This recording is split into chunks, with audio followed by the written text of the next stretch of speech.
Hello, everybody. Welcome to this, we think, very interesting and very engaging conversation about the Reading Regional Airport. I'm Dave Myers. I'm the director of the Berks Alliance, and we do these community forums, try to do them once a month on topics that we think are of interest to the community, important to the community. So we thank you for joining with us. We ask you to keep your cameras on, but mute your microphone so we don't have a whole lot of background noise. And we will be starting here in a minute. We do record the event, and I'll talk a little bit more about this in a minute, but we record the event and we make it available to everybody who registers for it. So thank you for joining us. And with that, I'm going to turn it over to John Weidenhammer, who is the chair of the Berks Alliance. Good morning, everybody. Thanks for joining the call. We really have, I think, a super interesting topic to present to the community today. And Dave, I want to start by thanking you.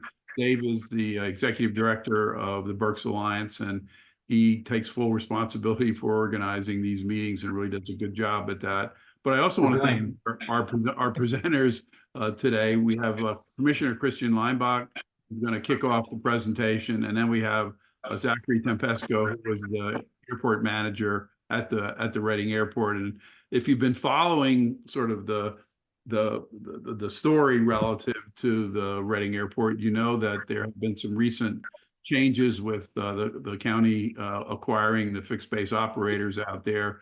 But the changes in the airport really started much before that, and hopefully everybody can, our presenters can give us some background on that. So as you know, the Berks Alliance is committed to community development, and we really have a focus on improving the health, wealth, and education attainment of all the citizens of Berks County.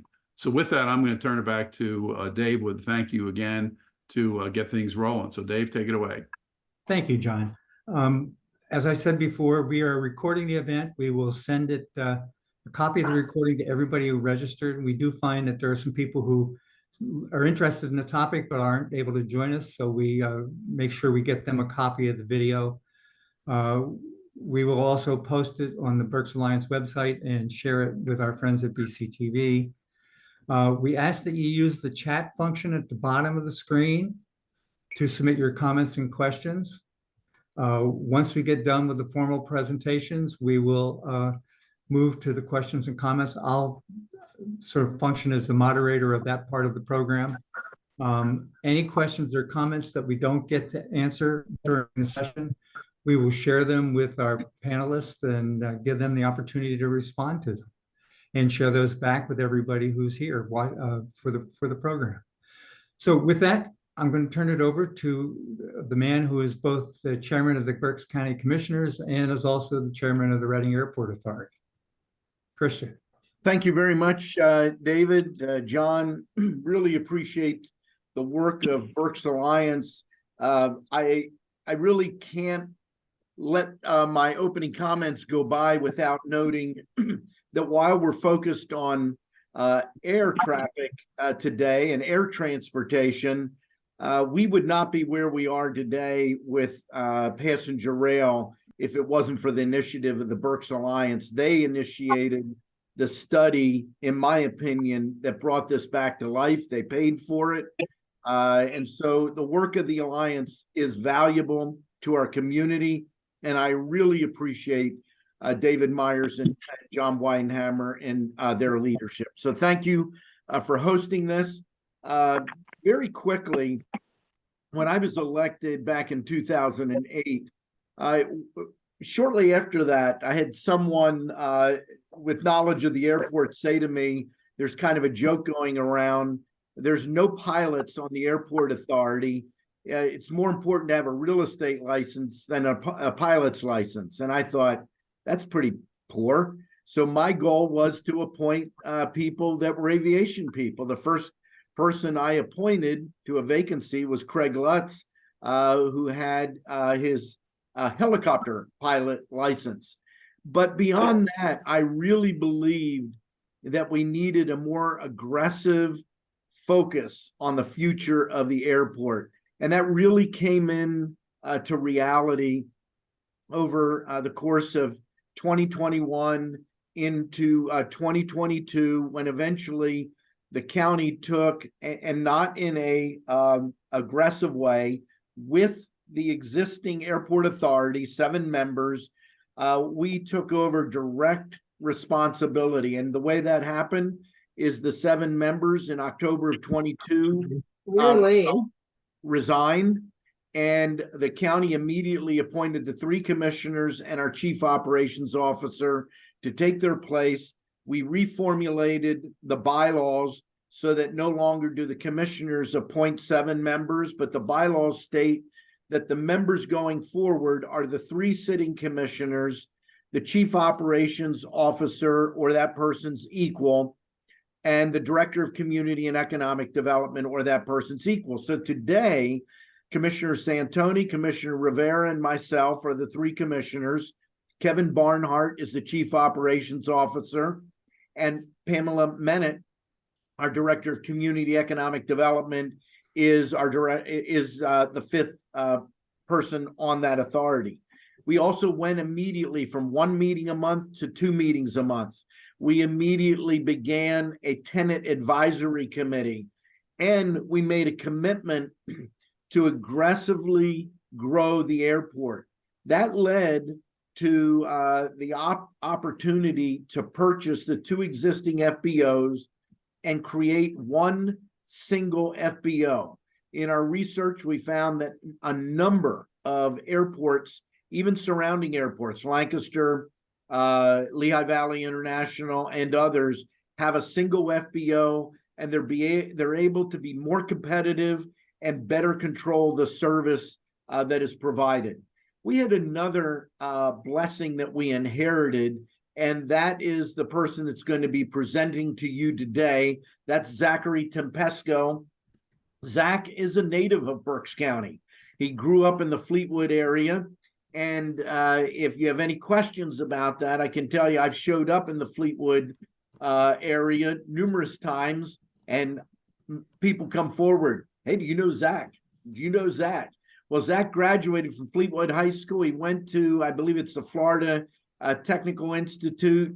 He could have gone anywhere after his graduation in Florida, but he came back. He became the deputy director at the airport under Terry Soroka. And when Terry announced his retirement under the prior board, I would say, Zach, without hesitation, elevated Zach into the manager position that he holds today. I can tell you it's been an absolute joy working with Zach and his leadership team. And I know you're going to enjoy his presentation. Hopefully, you'll learn a little bit about the history, understand a little bit more why this is valuable beyond just the return of commercial air traffic. Why is the airport important? And if you have questions, I hope you do, please direct them to Zach. I do apologize. I have to jump off. Governor Shapiro is coming to the Reading Area Community College, and I have a pre-meeting with some people from the Department of Education at noon, so I need to head down there. But again, Dave, John, thank you very much. Zach, thank you for your leadership, and thank your leadership team. And Zach, I guess, David, you want me to turn it over to Zach, right? Yep. Take it away. You're on, Thanks, Zach. Christian. Appreciate that. Hi, everybody. My name is, again, Zachary Tempesco, Airport Director for Reading Airport. Like Christian said, I did grow up in Fleetwood, went to Florida Institute of Technology. I actually got my private pilot's license at Kutztown Airport prior to that, which doesn't exist anymore. So a lot of ties here, and grew up flying in and out of this airport. So very happy to be here and growing our community, hopefully all together. So I'm going to show or share my screen here. You see that okay, David? Yep, we do see it. Great. All righty. So Reading Regional Airport Authority is the municipality that oversees, and obviously, as Christian explained, the county is now directly involved as our board members. The the airport authority here, you'll see on the right-hand side of the screen, there's a photo of the airport on our, what we call an aeronautical chart. The airport is a medium size. That's kind of what indicates that blue line is our airspace. And we do have the ability to do commercial service, which we'll talk about it a little bit here in future slides. I like to explain the pictures on here because people tend to have questions. So we have one of our base tenants on the bottom left, and that's one of their jets. We have the main runway, 1-3 in the middle on the bottom. And then our old city hangar, we call it, which is the first building that was built at Reading Regional Airport in 1938. So some very unique history here, which we'll talk about as well. So our current tagline is RDG Elevate Success. So our whole goal here now is to continue to build, because we feel like the more that we can build the Reading Regional Airport, the better the community can, the community benefits from the airport growing. And then we see that throughout the whole industry. Any airport, the one I like to use the most, if anyone's familiar with the Denver airport, that was like closer to the city. They actually built the airport miles away, and the city just sort of migrates towards the airport. And the reason for that is because there's a lot of economic development that can occur around an airport as like a growth center. So again, the better we can do here, I think the better for Berks County in general. So our mission: elevate and promote economic growth, education, and connection as the community gateway to aviation. So the airport is the gateway. That's how I look at it. And I tell all of my employees that, because it's important for the airport to leave a lasting first impression. So when someone flies in, again, the governor comes in. I don't know if Governor Shapiro has ever been to the airport, but I want to make sure that the first time that he or she arrives, the governor or anybody else, that they are at least somewhat impressed, or maybe, say, hey, this is Berks County and it looks nice, right? So our vision, to be the top regional airport in Pennsylvania in economic impact and operations. So that came from a study that we're going to talk about in a second, but it's important to understand what we mean by regional airport. So we are number 12 out of 144 airports in Pennsylvania in economic impact, with $77.98 million in impact per year estimated, and that was from a 2022 study. So the airport is number 12. Most of the airports that are in front of us are all commercial service airports. So they have regular scheduled commercial service, and that would be Philly and Allentown and Harrisburg, Wilkes-Barre, those places. Anyone that has commercial service, I think there's 9 airports in front of us. So again, we really do have the ability to be the top regional airport if you look at it from an airport that doesn't have commercial service, but has a very big impact on its community. So we're going to keep striving for that. The next study will be in about 10 years or so. And again, that's on this slide here. You can see community impact study. It's all available online. We have it on our website, and it's on the state's website if you want more information about the study and how things are gathered. But most of the time what they do is take the airport, all of the businesses, all of the people that work in and around the airport, and how we touch the community. So one of our big drivers is Quest Diagnostics, which I have a picture in the middle there in the snow. So that is a Quest aircraft being loaded with medical specimens, and then they go all over the country. And it's really important that we have a good relationship with Quest. So the airport never closes, and we're here we're available. The airport's available 24/7 for any plane to land here. Our staff is here 6 a.m. to 11 p.m. And then overnight, it's like we're slightly unattended, but obviously on call should anything happen. And anytime it snows, we're here making sure that the runways are open. So just as an example, Quest has told us, this was years ago actually, that if the airport were to close one day or one night, that it's possible they could lose up to $5 million in revenue for that day. So again, a lot of people depend on those medical specimens getting out and being tested quickly. So it's important for us to make sure that we're here and available for them all the time. And that goes for many other operators here as well. Again, as the traffic moves through the airport, the better the community does. So you can see some of the numbers there. Again, total employment at the airport with all the businesses is about 441 jobs. The total payroll is over 26 million, and the total output for the airport is over $77 million annually. So again, top picture is our terminal, which is that's probably last summer. So again, we're keeping up with it. It's over 20 years old already, and we're going to keep this facility as nice as we can. That bottom picture, I put that there because that's one of our economic drivers. One of our biggest ones in the county is the World War II weekend, which will be coming up June 7th, 8th, and 9th this year. It's always the first full weekend in June. And if you have not been to that show, and I think I have some more pictures later, it is very impressive. And if you've grown up in Berks, maybe you're a little complacent to the show, but I want to make sure everyone's aware that that is the biggest World War II event on the East Coast, if not in the country, as far as number of reenactors and things that take place on the ground. So very cool. Reading Regional Airport Authority, again, top right, we explain what that is and how the county got involved. Big part of that was BBP Solutions. So they did our community evaluation. They did a business plan for us, and they also did a communications plan for us as well, and helped us develop some of the things that we're going to talk about today as far as our goals for the future.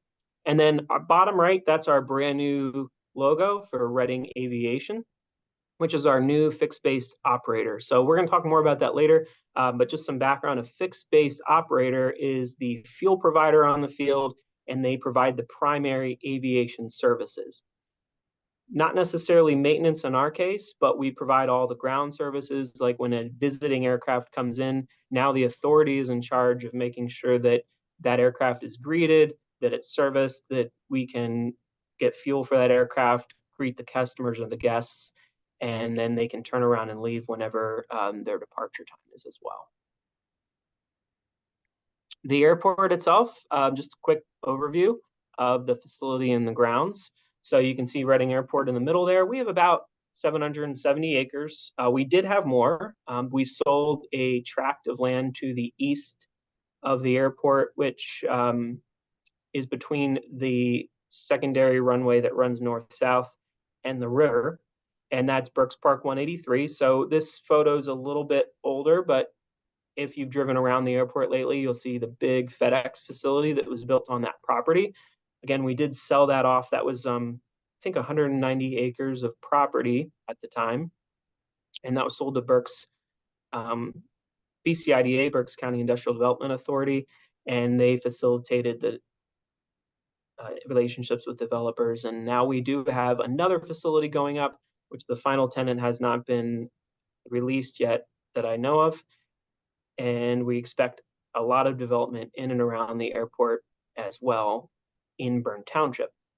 I can speak today to the things that are happening on our property and a little bit to the things that are happening on the outskirts, but definitely a lot of future growth in this immediate area that's pictured.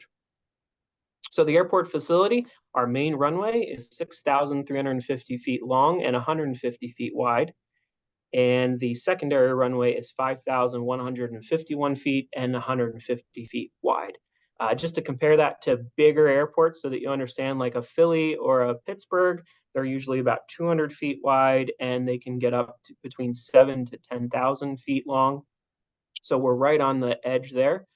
And obviously, like a smaller airport than us, let's say like a Chester County, they're usually like 3,000 to 5,000 feet. So we're right in the middle, and we do have a lot of good assets for Berks County and growth. Our runways are asphalt.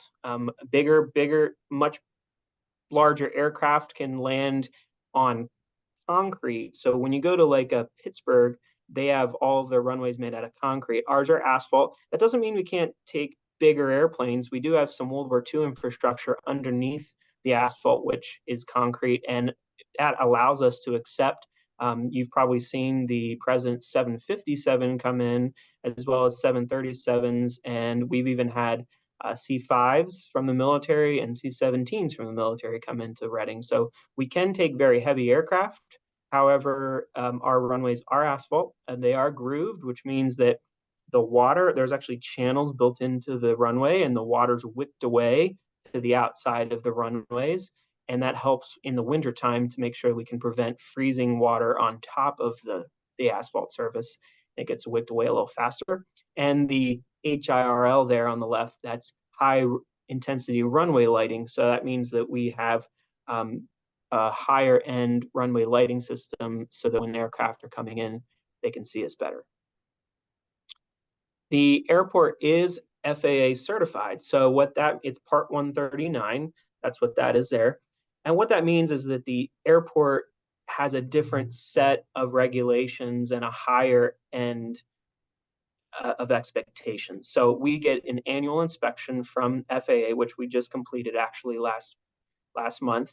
And they go through and make sure that we meet all of the requirements that would be needed to accept commercial air service. So as most of you know, and we'll talk about in a minute in history, is the airport did lose commercial service. And instead of letting that certificate drop, we've made sure to keep our good infrastructure in place and kept up with it over the years. It might have cost us a little bit more money, but I think in the end, it puts us in a better position for future growth and development and both sides, both commercial aviation and private aviation. So that means that all of our signage is in place, and we have wildlife management programs, we have snow removal programs, we have firefighting and security as well. So you can think of the airport almost as its own little town or city. We have all of the major systems that a big airport has. We have a lot of the programs that a city municipality would have as well. We're a Class 4 airport. That's just a designation for the size and what we can take. Our airport has commercial service through Boscov's Travel, our commercial operator, I should say. We don't have scheduled service. We have a commercial operator, which is Southwest Airlines, that does come in for the charters on a seasonal basis. So that elevates us to what they call a Class 4, and that allows us to have some even better access to grant monies for equipment. And that goes to the next one, which is ARF. So that's Airport Rescue and Firefighting. And we're Index A. That's the level of service that we can provide, which we'll see later. We do have ILS and GPS approaches to the runways, which is really about accessibility. So it's really important for the airport to be accessible at all times in all inclement weather, so that if a jet or a operator needs to get in here, again, like Quest, that the airport's always accessible, even if there's like really nasty weather, both snow and storms. The EMAS, or Engineered Material Arresting System, that was on the news probably in 2021. We actually had a jet go into the EMAS bed, and that is on the east side of the airport between the main runway and the river. And that's a arresting system to stop the aircraft before it goes down the bank. So we do have that system. It is pretty unique to airports to have it, and it was paid for through the federal government as a safety precaution. And that's mostly because we're a certified airport. Otherwise, we would have been in charge of that bill ourselves. That system cost about $6 million to put in, and it just obviously has escalated since then. We do have an FAA air traffic control tower. So for our size airport, that's a great thing to have. And we've been able to maintain a great relationship with the FAA, and there is some potential for some upgrades in the future. The full terminal, the full service FBO we'll talk about, and our restaurant, Clingers at the Airport. That is a private entity that rents from us. However, we're partners with them to grow their business and grow our business.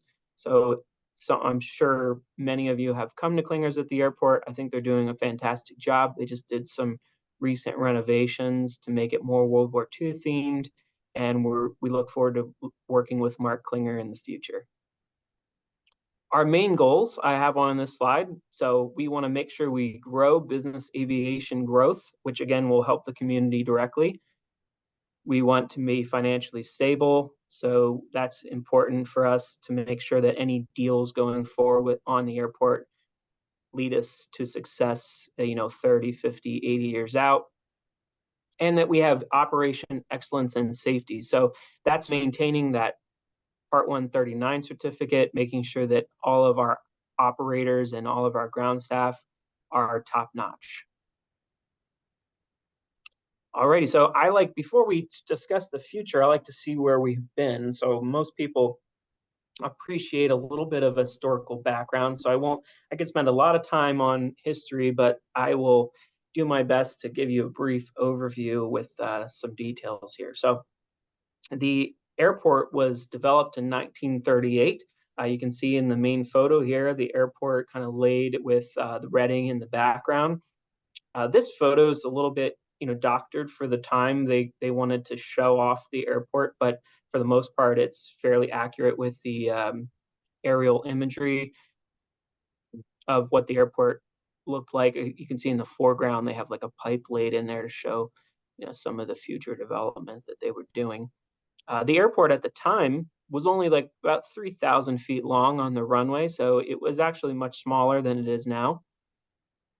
And you can see how on the right-hand side of this picture, the only buildings that were here were the main the main hangar we call the Old City Hangar, which is still there today. So when you drive past the airport, you'll see the rotating beacon at night shining on the top of it.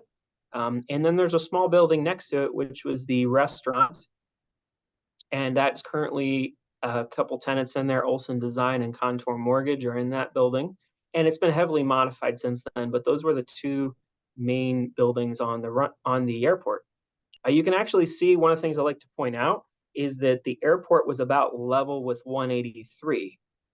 So when you drive past the airport now, you'll notice that we're kind of on a plateau, which that plateau was sort of developed in World War II, which we'll talk about in the next slide.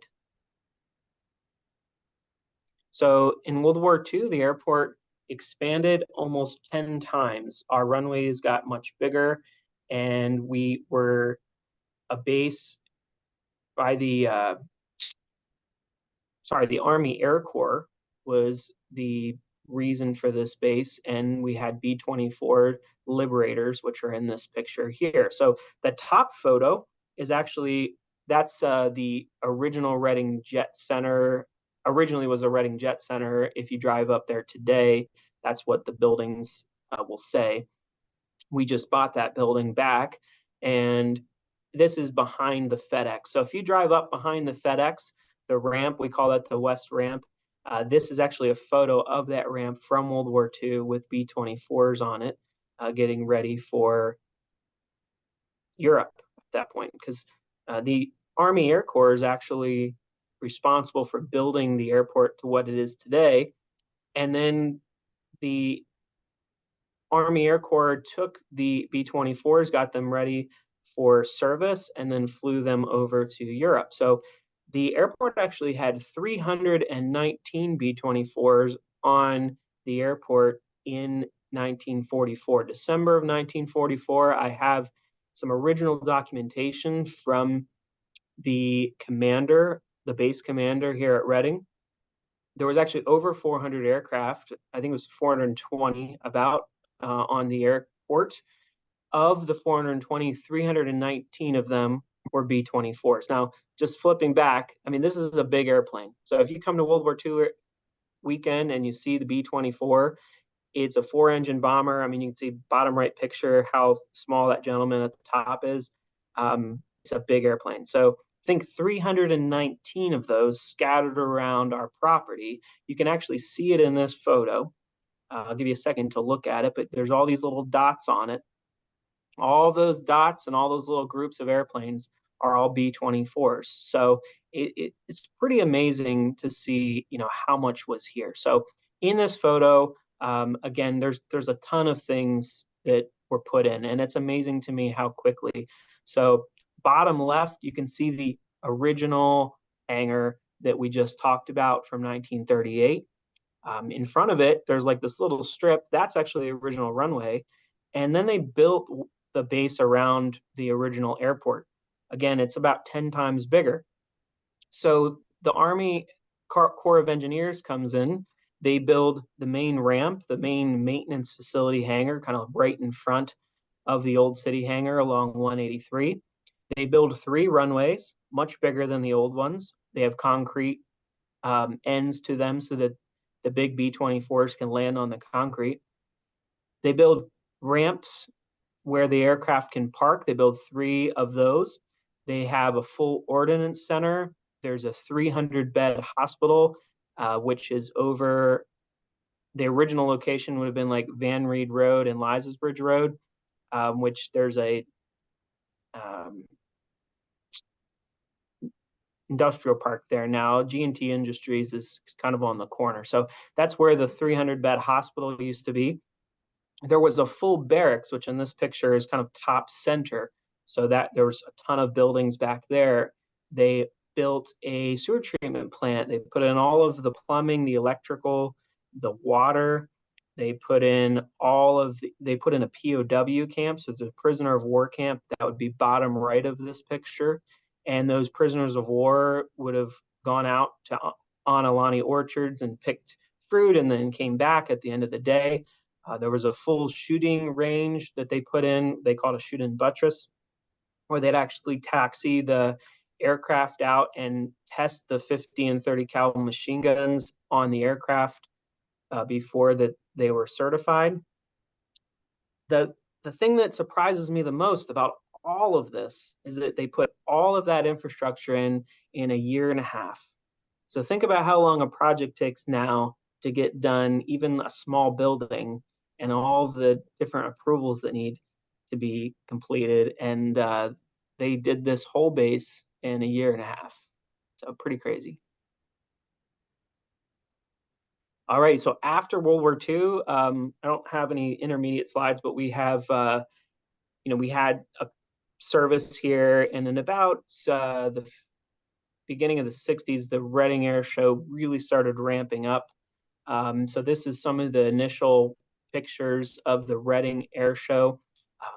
Again, a lot of history here at Reading, but after World War II, I'd say our biggest claim to fame was the Reading Air Show. So the Reading Air Show was a manufacturer show. You can see the top left picture. There was a big tent there, and bottom right picture, there's inside they had all their displays and manufacturers here to show off their wares. We were the biggest show in the United States. We were the second biggest show in the world. So the only show bigger than the Reading Air Show was Paris. So I have a magazine in our office. We were on the front cover of Flying, and there's a picture of the Reading Air Show, and it's like, hey, updates of Reading and Paris Air Show. So we were a prominent figurehead of the aviation industry back then. Everyone wanted to show off their airplane here. This is the first place. So the closest thing to this show in the US today is Oshkosh. If you've ever heard of that, that's the biggest show right now in the US, and everyone wants to show off their planes there. That was Reading at one time. So the first question you're going to ask is, why don't we have that anymore? The biggest reason, or the only reason I can really tell you, is that the show slowly got almost too big for our county, and there wasn't enough hotels and wasn't enough parking, and slowly it began to move to other areas, and eventually the manufacturers kind of stopped showing up. So in about 1980, the show was at its tail end, and for 4 or 5 years, we didn't really have a show. So what they ended up doing was creating the Reading Aerofest, which started in 1985. I don't think it was called that right away, but by 1988, 89, they were using the Aerofest logo, which is the top left picture there. The show continued from 85 all the way to 1998. And that was the last show that we had the Blue Angels at. And that I get two questions at the airport on a daily basis, or at least the receptionist does when they call, right? When are you getting air service? And when are the Blue Angels coming back? So I'd like to say I would love the Blue Angels to come back, and I would love the Thunderbirds to come back, or one of the big jet teams. But the reality is that when you look at the airport, and we'll go back to this slide here, it's a lot different than it used to be. So first of all, the safety boxes for the airport are much bigger now than they used to be for air show activities. So anytime a jet team comes, they need 1 mile to 1.5 miles square to have their jet operating in and around the airport safely over a crowd. So if you think about it, our runway, our main runway, is over a little over 1 mile long. So we need the box to be, I think it's 7,000 feet long. So it encompassed over the whole airport, plus vertically on this slide from north south, we'd have a lot of different houses in the box, the hospital, and essentially, no matter which way you shift the box, there's too many people that have to be evacuated from those areas. And it creates a huge cost issue, a huge safety issue. And it just becomes, unfortunately, not feasible for that big of a show at Reading. So we have some slides here talking about events in the future. We definitely want to continue growing air shows here at Reading, and they're just going to look different than they used to, right? We want to grow the festivals. We want to grow World War II weekend. We want to grow our Reading Aviation Festival so that people can still experience aviation and be excited by it. But unfortunately, it'll have to be in some way that doesn't involve Blue Angels or the Thunderbirds at this time. So after the show, around 2000, the main terminal was built, which is the top picture there. We had a booming service. Obviously, some or many of you may remember service here. In the 90s, we had commuters. We had US Airways here in 2000. And we thought, okay, great. This is going to be a huge asset for the community. They put a lot of money into the terminal. It was about $8 million at the time. Unfortunately, after 9/11, things changed rapidly with regional service. And this doesn't just happen to Reading. So I don't want anyone to think that Reading is the only one that this happened to, but we built this brand new terminal and unfortunately lost service. So we had to adapt pretty quickly. Thankfully, the airport had some industrial parks, which I have at the bottom of the frame here. The one on the left is the Southwest Industrial Park, which is across from the hospital next to the 911 center. And then we have our North Industrial Park, which we talked about before. That's where the 300-bed hospital was and things like that. So there's 2 buildings up there. And unfortunately, because we rented some of this land, the airport was able to sustain itself financially and not have to lean too much on the city or the county or anyone to like bail us out. So the county did help float the bond for that terminal, and unfortunately, we've been paying it off for a long time, and we will. This new operation that we have with the FBO will definitely help with that as well. One of the examples I like to tell people, this terminal issue can happen to anyone. It actually just happened to Williamsport. They built a brand new terminal just like we did back then. And they had American, and I believe American just kind of dropped service about a year ago. Now, I have heard they're thinking about getting a small commuter back in there with a 9 to 10 seat passenger aircraft that could still use the terminal. But again, it can happen to any airport of our size. Unfortunately, airlines can be very tricky in when and where they provide service, which we'll talk about a little bit too. So it kind of brings us up to today. I mean, we've continued since then, changing our business strategy. Again, Christian alluded to needing a real estate license. I mean, yes, the airport makes money four main ways, right? We have land around, in and around the airport that we lease. So that's one of our biggest economic drivers at the airport. We have fuel flowage. So we used to take a fuel flowage fee. It was about 10 cents a gallon. Now we're the only provider of fuel. So that bucket of sales has gone up dramatically for the airport authority now. The third thing is landing fees. So anytime a turbine aircraft lands at Reading, we take a fee for them to land here. And then fourth, what unique to Reading, I mentioned it earlier, when for World War II base, they put a sewer treatment plant in. So we've upgraded that over the years, and we are the sewer authority for the immediate Reading airport area, as well as the hospital and parts of Bern Township. So that's a revenue generator for us as well. A lot of that money goes back into the plant itself, but it's still one of our revenue generators. You can see here on the aerial to the left, the airport kind of from the southeast, looking northwest, and our main runway there in the middle. And this is kind of how the pilots would see it as they're flying in. But you can still see, like, back in 1938, there was like no buildings out there, and now the community sort of built up around us, which kind of hurt, it's good and bad. So unfortunately, that landlocks us a little bit for ever expanding runways. It is possible, however, because the 222s on the other side of our main runway and the rivers on this side, it's very difficult for us to expand that main runway. So what we've tried to do is, again, attract operators that have the right size aircraft for us.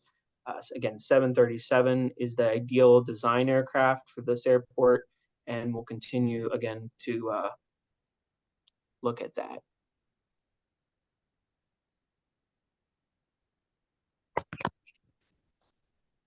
Alrighty, just need to pause for 1 second. I apologize.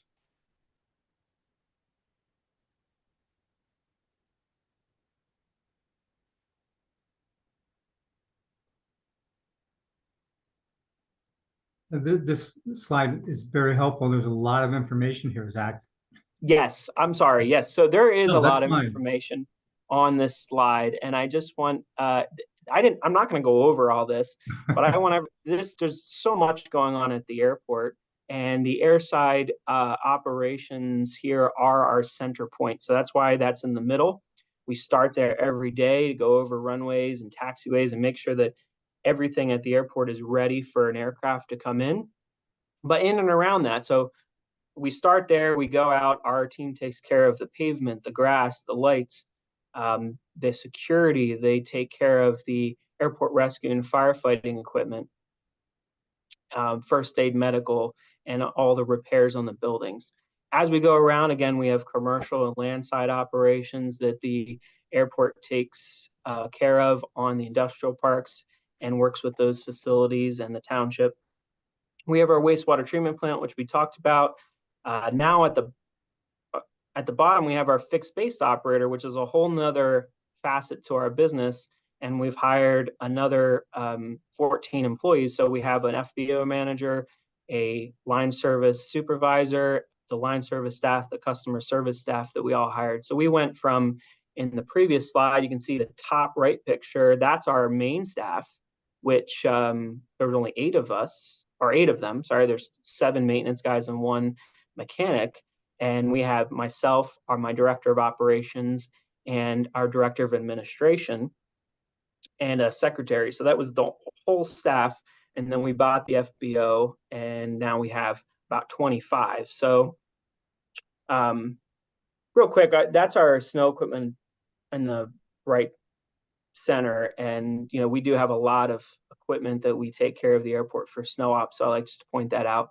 Some people like to see that kind of stuff. And big plows, those plows have 22-foot blades on them, and then big snow throwers. And we can throw the snow like 100 feet or 150 feet off the runway, make sure that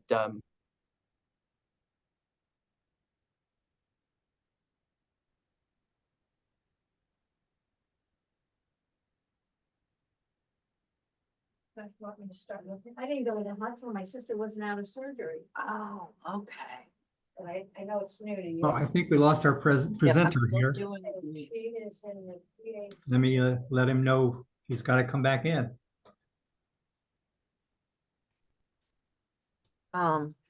I can print out what I have, but it's the narrative. I was working on the action.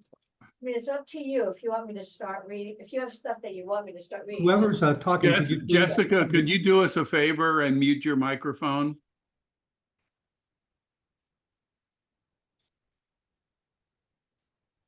Hi, Dave. This is Pam Mennett from the county. So I am a member of the Airport Authority by virtue of my position as Director of Community and Economic Development. And as you can hear, I mean, Zach is incredibly articulate about not only the past of the airport, but about where we're heading in the future. And being able to acquire the fixed-based operations there is really going to help allow us to control the destiny of the development, future development of the airport. So it's something that we're incredibly excited about. Just wanted to share that with you from a community economic development perspective. And also in our Imagine Berks Economic Development Strategic Action Plan, we have identified the airport as an incredible economic development asset and one in which we need to continue to lift up and start to pay some active attention to. And I think that what you're hearing from Zach is that we're exactly in that position to be able to do that as a county and as an airport authority. Thank you, Pam. I'm trying to connect with Zach here. I do have his PowerPoint that I can try to pull up again. I don't know, Pam, if you could reach out to him, that might help.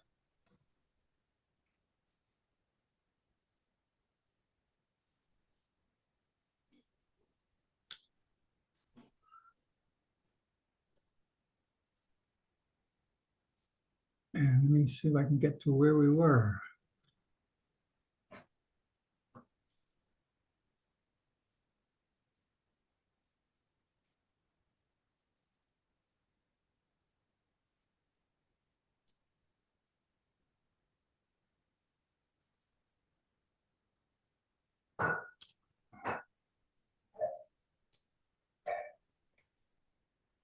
So I think this is where Zach was.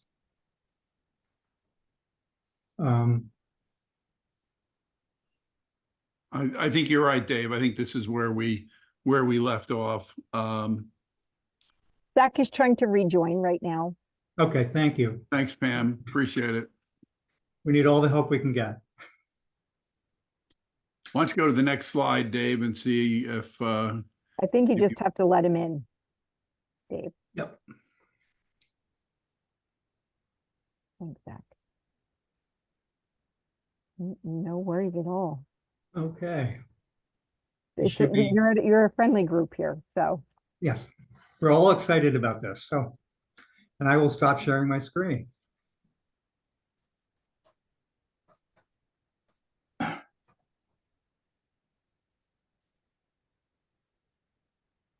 Really apologize for that. I think I had a momentary internet failure there. But I'm going Given the to. weather we've been having lately, it's not surprising. Yeah, so it's interesting that that happened, but yeah, we have actually been fighting that the last 2 weeks since that last snowstorm. So just a lot of different things going on, and I apologize. Let me just go here. So I think it was on this slide. So sorry about that. Pick up where I left off. So just again, we have many administrative tasks that we're taking care of. You know, again, fixing the internet is one of the things. You're responsible for that too, huh? I think that's the point of this slide is like, hey, you know, there's many different facets to an airport. When you go to what we call a Category X airport, like a Philly, a Pittsburgh, somewhere like that, they have so many different departments. One of the jobs that I had out of school, I actually worked at Philly International for 2 years in operations and security. And I did a very small piece of what we do here. I mean, I did the security end, we had a thing called River Watch, where we had to actually shut down the river for tall ships. Sorry, shut down the runway for tall ships that came on the river. So again, it was just, hey, watching for the boats and communicating with the tower. Here, we do all of those things with the 8 to 10 people that we have on staff. Between me, my director of operations, and our 8 staff members, we take care of the whole airport from an operations standpoint. And then our director of administration, Michelle, does all of our HR and different accounting tasks. Now we have, again, that FBO team we talked about, and then our terminal operations. So just general events, and there's lots of things going on here for sure.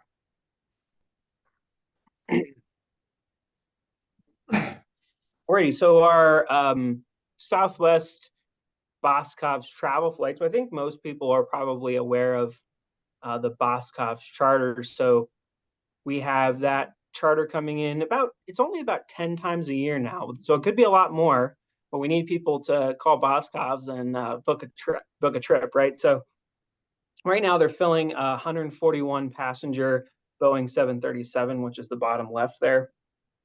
And that jet, is again our main design category for this airplane. And that can pretty much go anywhere in the country from here, depending on how it's loaded. So we're definitely primed and ready for service with that nice terminal in the top left. Again, keeping that up to date. It is 20 years old now, so there's things that we need to update in the terminal, but we haven't been able to justify that financially yet. So we're going to keep doing what we can, but obviously we want to be smart about it. We want to grow the business aviation aspect of it, and then that way, in the future, we can make updates to this terminal and keep it current. So you can see what the current operations look like inside. I mean, they still have the same motif from 2000, but I think they're shiny and we keep them nice and clean. Have the full security checkpoint with full brand new TSA equipment in there for the most part, and our main ticket counter as well, where we can still take baggage and do all of the main services. So I kind of wanted to talk about what we're doing with airlines. So obviously that is the first question we get here at the airport. When are you going to get commercial service back? And again, the Blue Angel answer, we would love to have commercial service. I think it would really elevate what we do here and have that community impact. And that's really the biggest reason, is community impact. And when you look at service for a regional airport of our size, we probably won't make any money having the airline here. Very minimal, if not, most likely you're going to be in the red. Does that matter to us? No. We still want to have service so that we can help our community grow, have the service available there for people to leave Berks County and come into it as the gateway. I can tell you that as an example, I met with the director of Latrobe, Arnold Palmer Airport, and he has Spirit there. We went over a lot of things with how they got Spirit, but in the end, I said, hey, is the airline operation in the black for the airport? And the answer is very plainly no. They put about $1 million a year into the airport to keep the service there. So the county actually gives them $1 million to employ all of the employees just to keep Spirit there. So all Spirit does is flies in and out of the airport, and they bring the airplane, fill it, and leave. All of the other employees are all employed by the airport. So it can be a difficult thing. Every time we talk to an airline, the question is, what are you going to give us? So some of the recent conversations we've had, we've said yes to a lot of these things, actually, like, hey, can you provide advertising? Can you provide the facility without charging us any fees? Will you upgrade your equipment? We've answered yes to all of those things, but we've still not been able to attract an airline that can work out of here.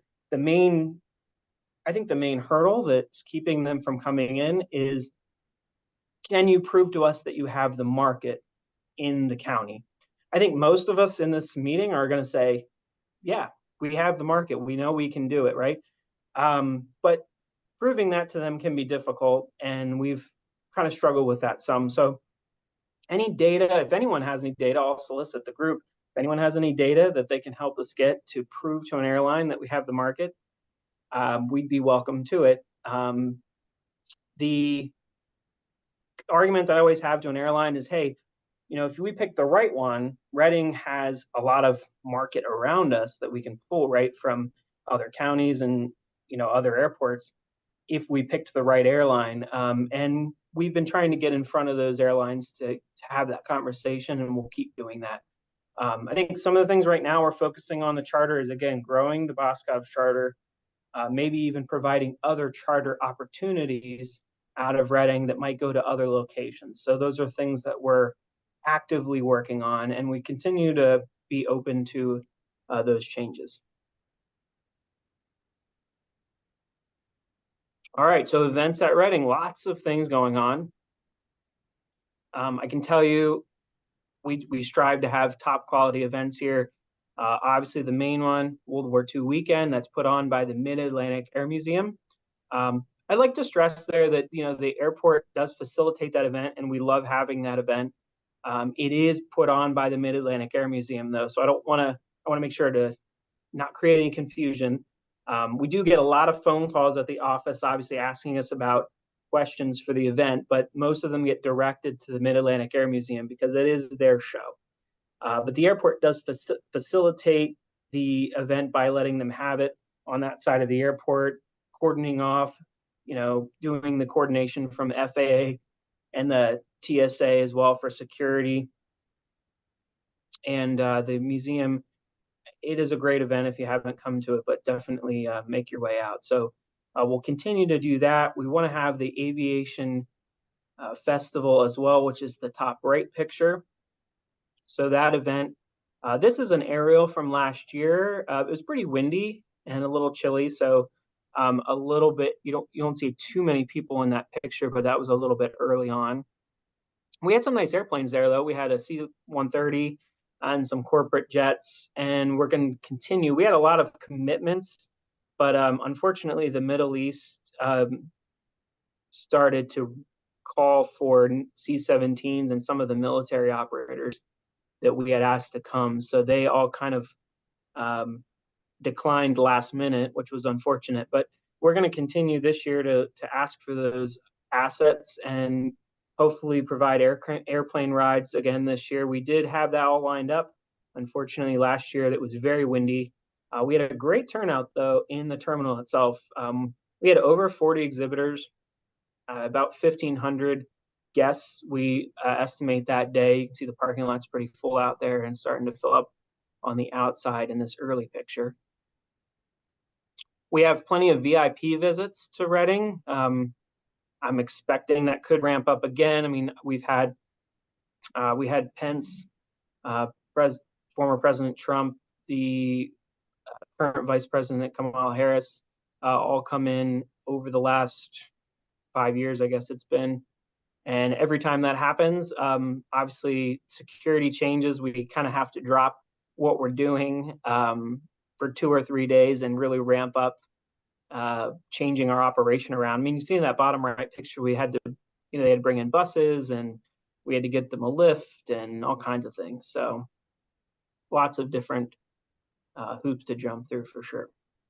Bottom left, we have our car show. So big car show event at the Reading Airport every year in August and September timeframe with an operator that parks cars on the terminal ramp itself and has even cars in the terminal.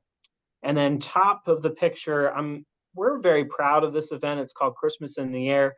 If you've not been to Christmas in the Air, I'd definitely encourage you to join us in December. The whole reason for that event is to provide free airplane rides to children. 2 years ago, we did 265 kids in one day as about a 4-hour time frame. So there's about 10 to 15 airplanes every year. And like I said, they did 265 kids, which was amazing. And those are free to those kids between the ages of 8 and 17. And this year, unfortunately, the event got fogged in. I guess Rudolph didn't hear us when we needed his help, but Unfortunately, the event got fogged in. We did have all the inside activities and a great turnout. And I am trying to plan with the volunteer pilots to maybe do a makeup day in July, almost like a Christmas in July flying event. So stay tuned if you have any kids in mind that want to do a flight. I'm going to try to get that done in July, and then also continue doing that event in December. So we'll do that again this year in December. And we do plenty of fundraisers and all kinds of events in the terminal.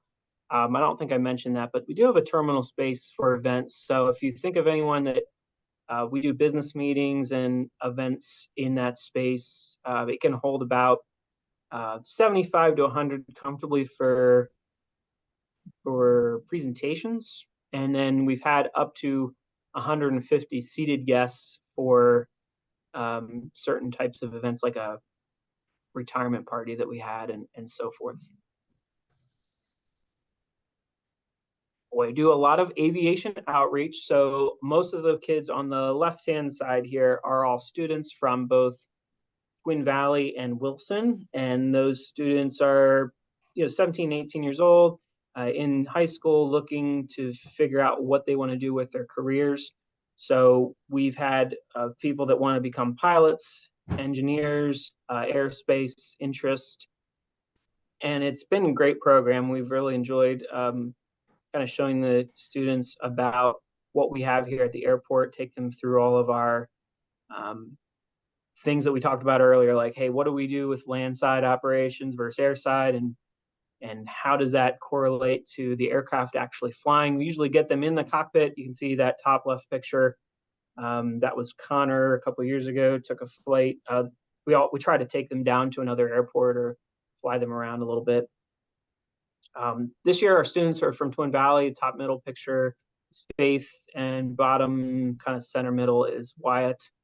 And those students are from Twin Valley. They're actually currently working at our FBO, like learning about how to pump fuel, and that will probably transition to that type of operation, because I think they get a lot more hands-on experience and understanding of what goes into servicing the aircraft. And they also get to meet lots of people that way, which I think we all know networking is really important when it comes to understanding what you want to do with your career.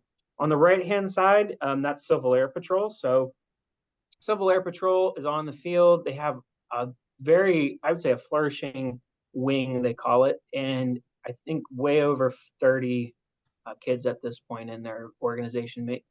I'm not even sure the number, but it's growing very rapidly. They do have they take adult memberships if anyone's interested. I know they need adult leaders and people. You're actually part of the Air Force when you join. And so they go out and do, you can see cleanup missions around the airport, but they also do flying with the students and even search and rescue missions. So if we had a search and rescue thing that needed to happen in the county, that would be one of the organizations they might call for either live aircraft, large aircraft like the 172, 182 that they're in front of, or even drone. They have like a drone team that can go out and do search and rescue as well. One of the success stories, top right, that gentleman's name is Taylor Heister. He flies F-16s now, but he was local to Berks County, joined Civil Air Patrol, and now he flies F-16s for the Air Force, which is, I think, is a pretty amazing story coming from our local Berks County area. All right, what's in store for the future of Reading? I guess this is why we're here, right? This slide. So all of the blue, as you can see the airport in the diagram there, all the blue buildings represent future growth at the airport. So, and they're kind of blown up in and around the sides here. So starting from the left, you can see a big opportunity space that's kind of behind the 911 center and former IZOD building. And that is an airside opportunity to put in a cargo or some type of large maintenance and repair facility. So we've been talking with developers over the years about how to get that facility built, and it's really finding the right tenant. We do have opportunity to apply for grants, and we do have some in the works. So it is something that I think would be very opportunistic on the air side. Obviously, lots of growth around the airport, which we've kind of already talked about a little bit. and the airport's supportive of those growths. And I know Bern Township's working probably every day on a different project, and that's kind of how it's been in the township for the last year or so. Power is an issue. I know we are working with First Energy. At this point, they've got all their approvals to come across our property on the left-hand side there from 183 up over 222. So they're going to be actually going underground underneath our runway protection zone, which is that trapezoidal shape on the left-hand side. So they'll go underground under the approach of the runway and then kind of come up on the other side. The west apron in the center bottom picture, we're looking to put in some new hangars there. So we are working with a developer. The more hangars we can put up at the airport, the more jets we could store here. And essentially more jets means more businesses and Berks. So we really want to provide those opportunities, because if we can, then maybe someone can move their business here, which means more jobs. So, it's just a big circle of life as far as the economy and growth. So just the more we can provide, I think will be better for the township and the county itself. Same with that bottom right center picture. I mean, it's just more hangar development and how can we get more airplanes based here. So that goes into, this is how we're meeting those goals that we set for ourselves. We want to concentrate on aviation growth. So that's both the big business aircraft in the top right. We want to get those based here, that's basically the business owners or the companies or the institutions that are hopefully going to move here to Berks. The center right picture is small general aviation, which is really important for building up business aviation. If we don't concentrate or at least do that aviation outreach piece for building up small GA, we can't keep growing the pilot community and the maintenance technicians that we need to fulfill the industry. And I think the better we do there, we also help all the colleges in the area as well, because some of the colleges locally are starting to think about those programs. I know like EMU in Lancaster and some of the outer counties have schools that already specialize. So I think if we can do that here in Reading, we really have a lot of STEM related fields that we can generate right out of our community.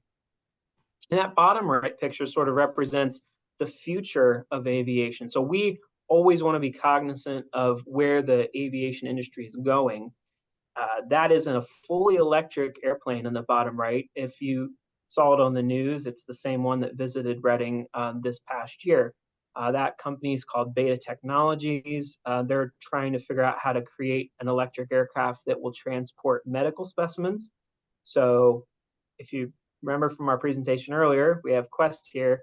I mean, it's all related, and how we can, again, grow that industry together. It's a huge business, and I think if they can figure out how to get that electric propulsion to work. Right now, it does work forward operation. You can see there's a propeller like in the back. They're trying to get that aircraft to actually be able to vertically take off and land on like the top of hospitals. So they'd be able to transport right to a hospital directly from the airport. Obviously, forward flight is more efficient, so that's why they want it to be able to fly forward, but then it would be vertical takeoff and landing onto the aircraft itself. Onto the hospital itself.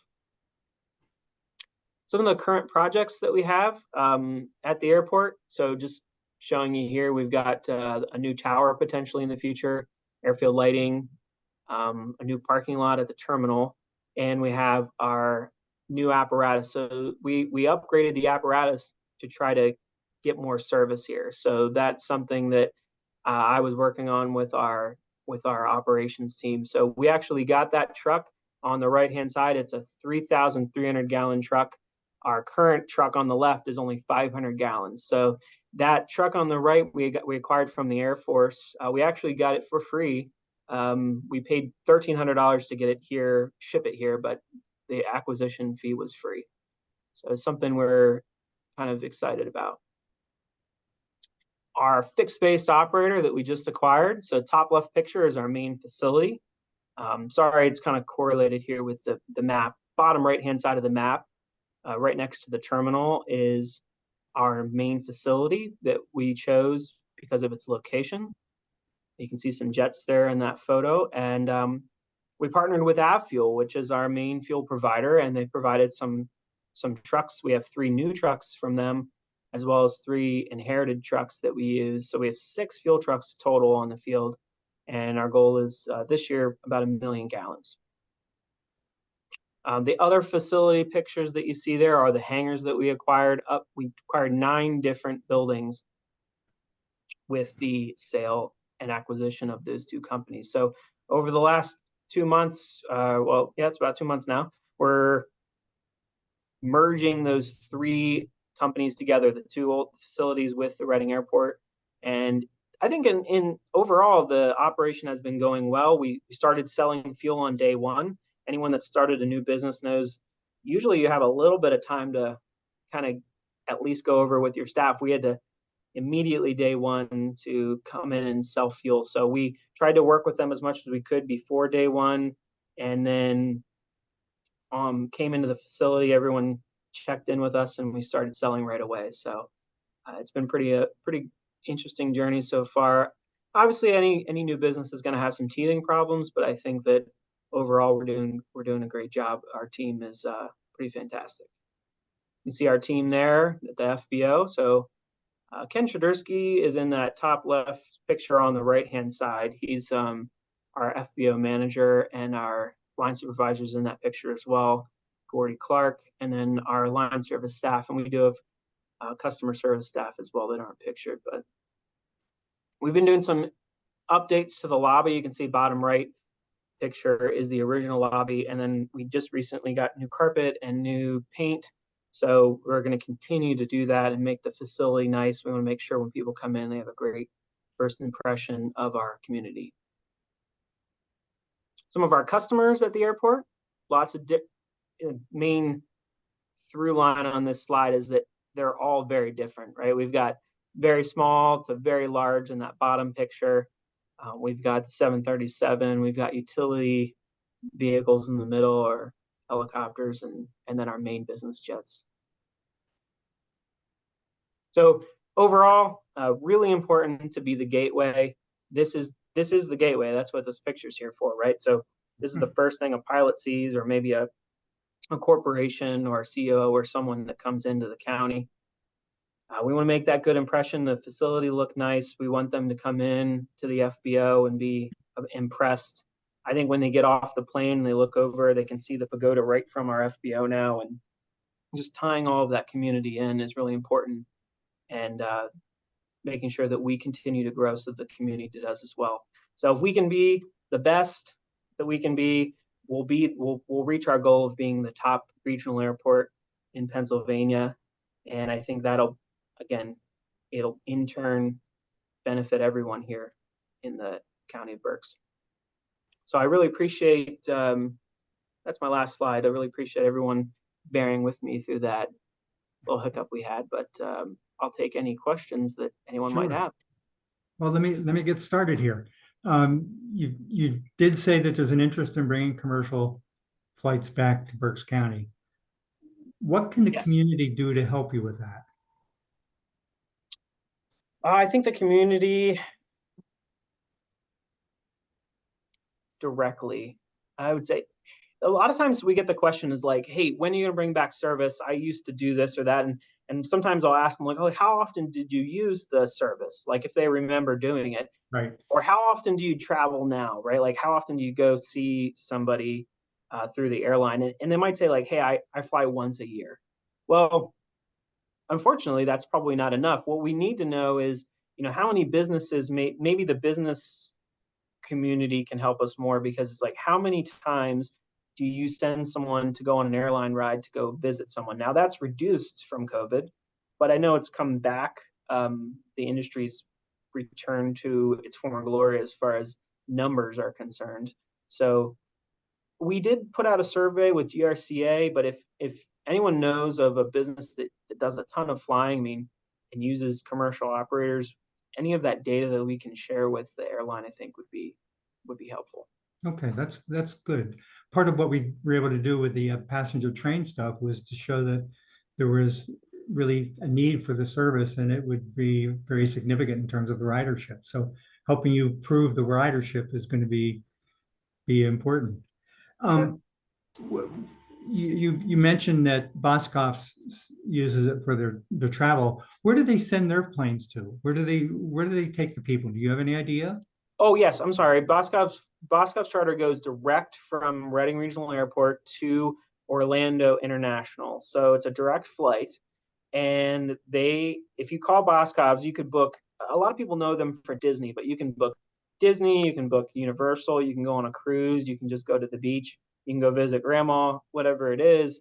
You can take that flight, you're there for a week, you leave on Sunday morning and you come back Saturday afternoon of the same week. So you're gone for about a week, and it's a direct flight, and it's basically private, almost like a private service. You're on the plane, and once you start the process through security, you get through in like 15 minutes and you're on the plane in probably 30. So is that something that could grow and expand, maybe it with definitely Boscov's, can. maybe with other companies? Yeah, I think they saw a decline. Was it beginning of last year, maybe 2022?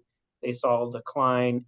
I think that might be for a couple of reasons. One, just recovering from COVID, and two, the rise in price of Disney World. I mean, if anyone's priced the trip there, it's very expensive. Yeah. So maybe finding other places to go. Yeah, and maybe some other places to go within Florida, if it is. But utilizing that service, people sometimes are still not aware that that's available. So they need to call Boscov's and really at least price that trip out first. Right, and maybe get some other partners doing the same sort of thing.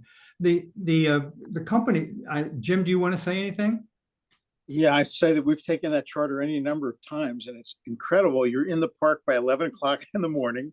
You get a full day in the park.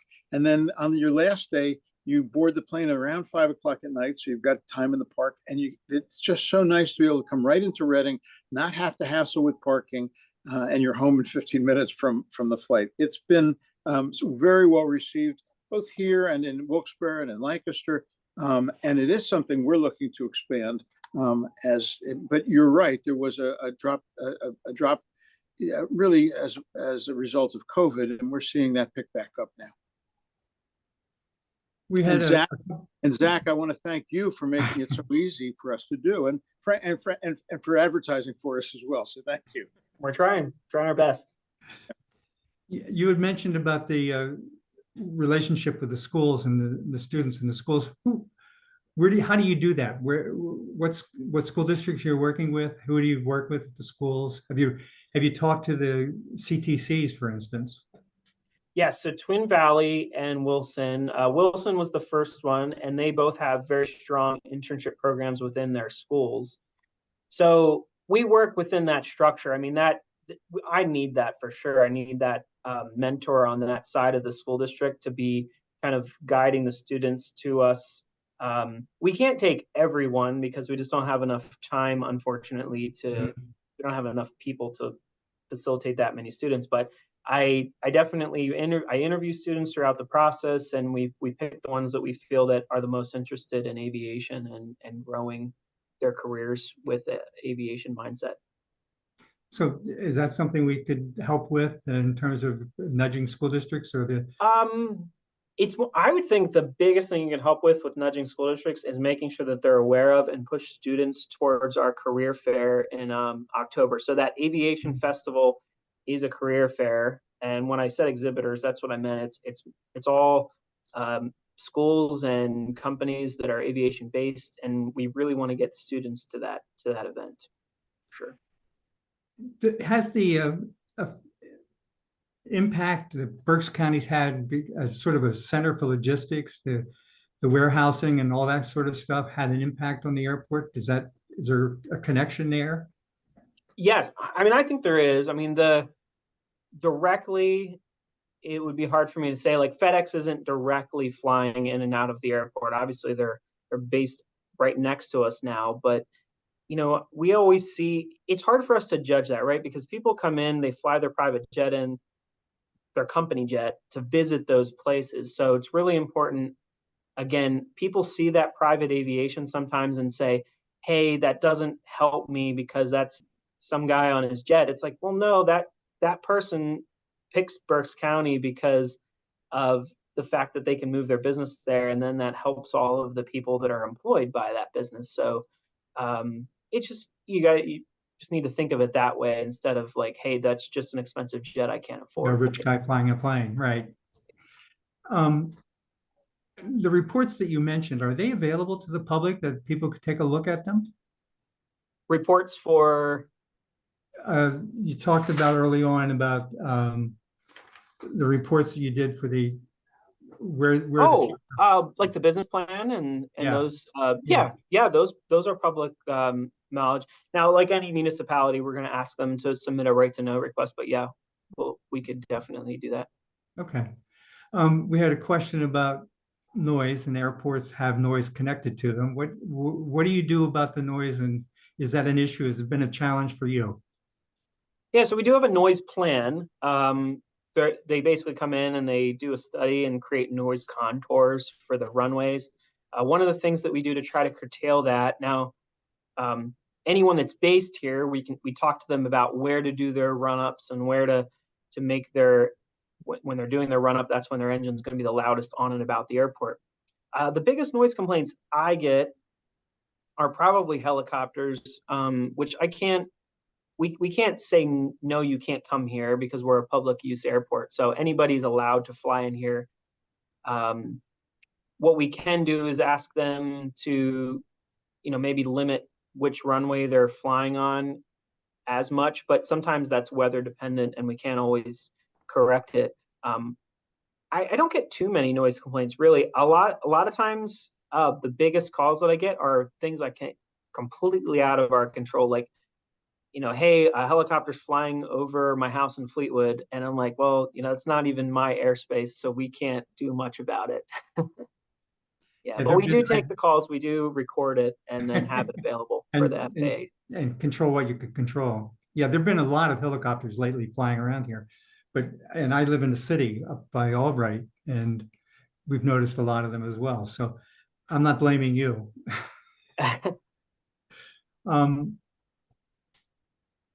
Let me see here. Where the private planes that are flying, do you know where they're going? Is it more regional, or is it really fairly far away, or what? So we don't track every single one. Now, we do have a new program that we installed at the airport to get data. So we know everyone that's flying in. We at least know the type of aircraft, and we can track the size and how long they stayed. However, we don't know exactly where they're coming from all the time. They do use a calculation. That's part of the data that we can submit for our economic impact study, though. So if we know how long they've been here for and the size of jet, usually we can tell about how much impact that is on the community depending on the size of the aircraft and their length of stay. Yeah. We have a question about whether the city of Erie did a daily flight to Philadelphia. Not that we want to interfere with the trains going to New York, but is there a possibility of perhaps going to flies to New York or Newark? Yeah, I mean, it would be the same. It would be kind of the same answer that I said before about like attracting the airline. The one company that we had that was going to fly commuters that came in to talk to us, they were going to have like an 8-passenger commuter aircraft. It's very similar to the one that goes in and out of Lancaster. If anyone's familiar with that, they go from Lancaster to Pittsburgh. So it's a small little 8-passenger airplane. They wanted us to guarantee them $1 million a year in revenue. So that means any revenue they don't produce, we basically are paying them to be here. That particular deal, that was before my time. I believe we turned down, obviously. And, it's too much for that type of service because it's only 8 passengers and it's only a couple times a week. Other than that, like, I think you've probably seen like some of these most regional airports don't facilitate the same size aircraft than they used to. A lot of airlines want that direct flight, right? So, for instance, like Spirit going out of Latrobe, they go direct to Florida or wherever, like Las Vegas, whatever it might be. Okay. a couple questions about, related sort of the noise impact. Is there any environmental assessments? You talked a little bit about that, but,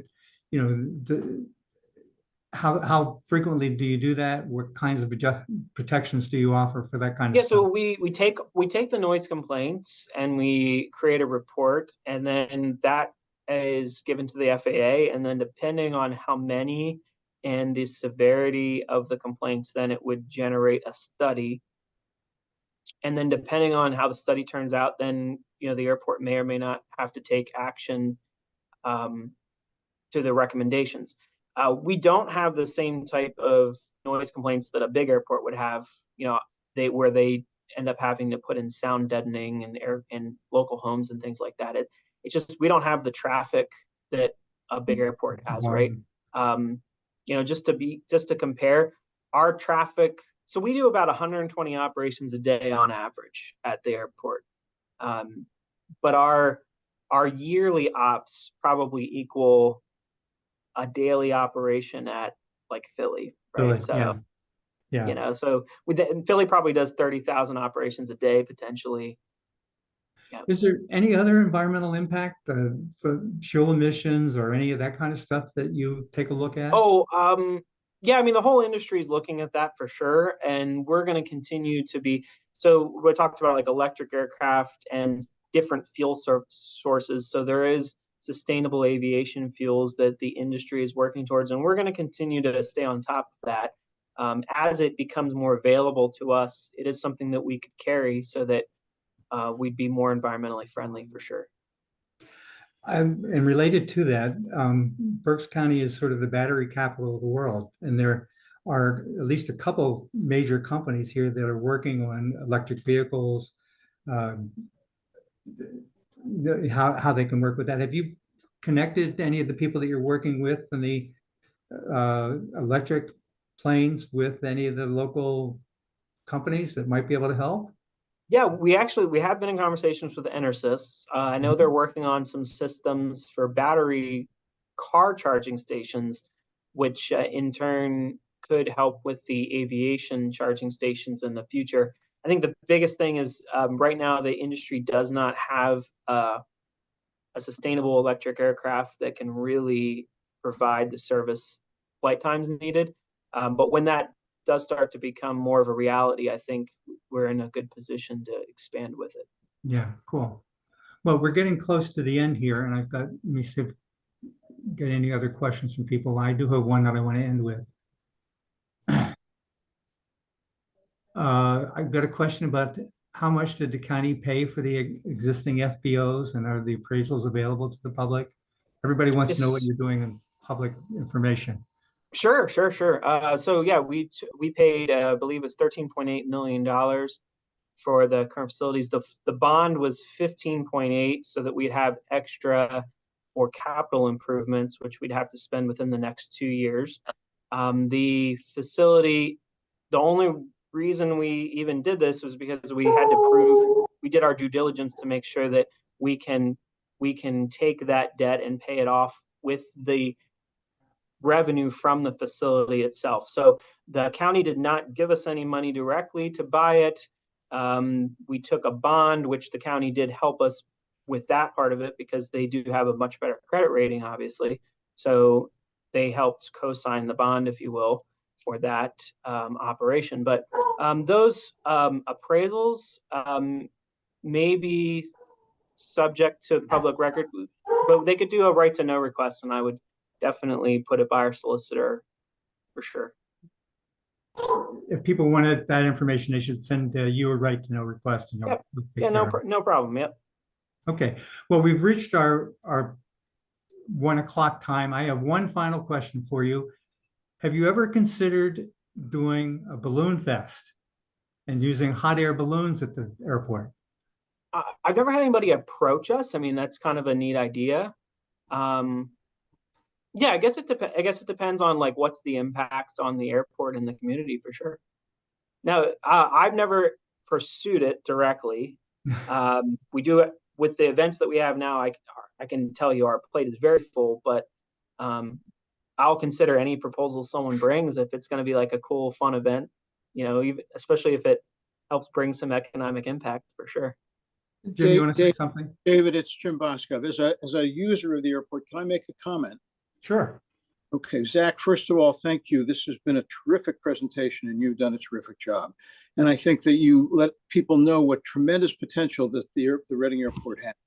It's wonderfully located. It's got two big runways with instrument landing capabilities, a control tower, wonderfully located close to New York, Philadelphia, Washington, where there are lots of corporate jets that need additional hangar space.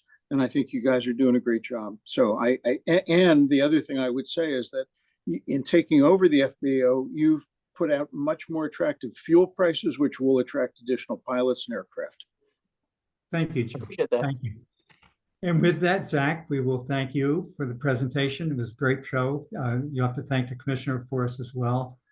As I mentioned, we will be making a recording of this. I see some of our friends from BCTV here will take care of making sure it edited appropriately and used well. We'll put it on the Berks Alliance website. We'll send it to everybody. We have other community forums coming up next month. We're doing one on early childhood education. And we do our spotlight programs as well. So hope we'll see some of you or all of you at some other thing in the future. And with that, thank you all. And we're going to stop the recording.